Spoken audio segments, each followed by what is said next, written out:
Here's my little video on care and feeding of the Roomba. You can see I've got mine stored underneath out of the way. And I keep the remote handy so that I can be lazy and just hit the button to start it.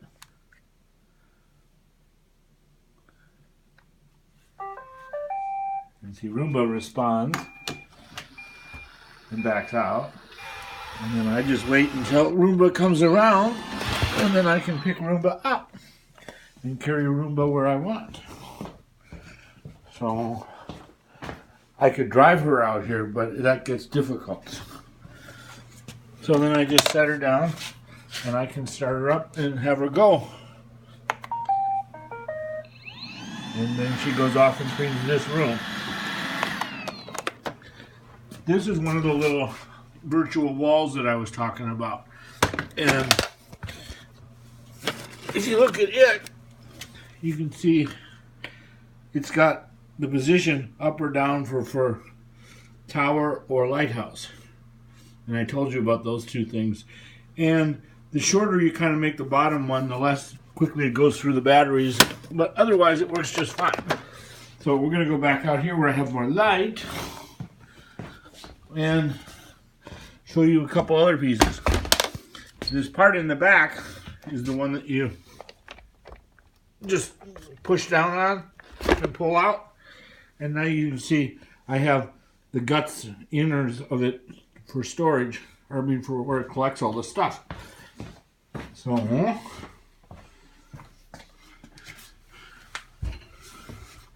I will go to the garbage can, and you notice the front flap just opens up. So then it's there and you can just shake it out. This part on the top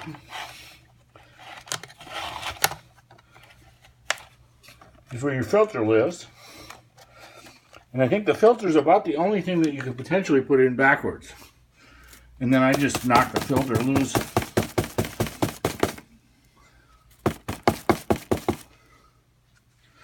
Yeah.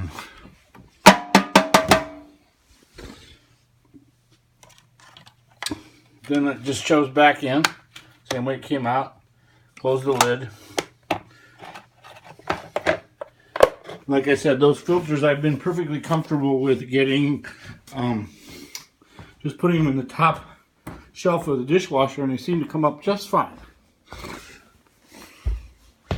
So I often, especially in the beginning when you're first starting, and Roomba is, you know, you pulled this out to clean it, take it and flip it over. You can see the roller assembly and the little thing that cuts into corners, and then your front wheel assembly. So this little roller assembly, you see the two little yellow things,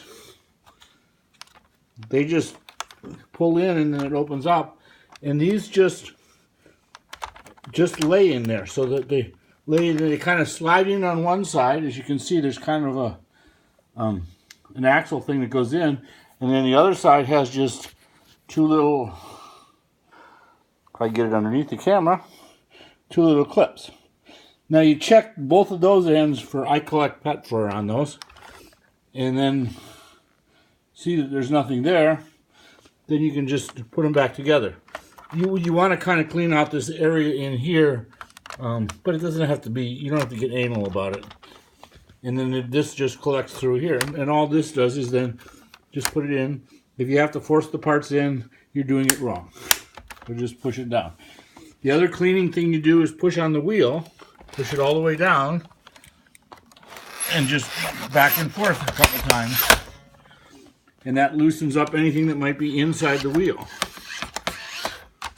The front wheel, if you look at it, you can pull. It just pulls. So the whole assembly pulls out.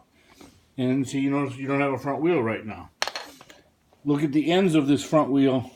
That's where you collect fur. And then it just goes back into, doing all this one-handed, but back into the housing set itself and just push down. And you feel it click in, and then it just goes in here. And you just push down, and you feel it click in, and then it'll wheel. These little things around the front here and the sides, those are the little corner things that you want to, that's how it senses corners. And it can feel those. And then you just flip her back over, stick in your little baggie, and she's all set to go. Now, if you were using in another room, you can bring her back here and just set her down and get the cat toys out of the way. And then just, you got the 4 buttons here.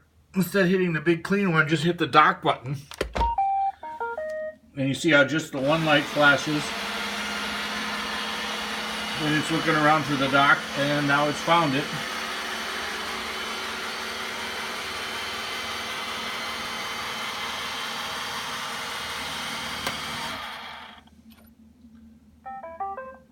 And it plays a little happy song.